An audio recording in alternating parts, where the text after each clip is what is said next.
வாழ்க்கை ஒரு வானம் போல, உறவு அதில் மேகம் போல, நட்பு மட்டும் சூரியன் போல, நண்பன் வாழ்க.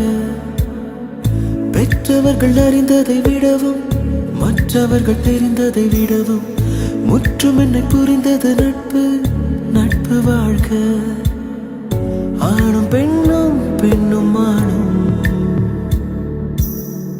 காக்கும் கற்பு நல்ல நட்பு.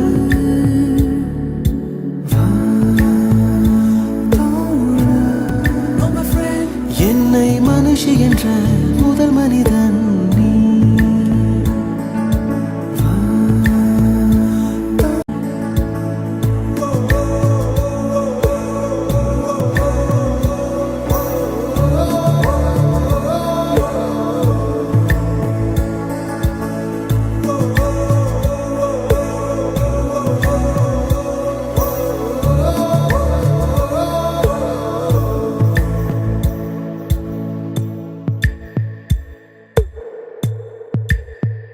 மேகக்கூட்டில் துளிகளானோ இங்கு வந்து நதிகளானோ ஒருமை இங்கே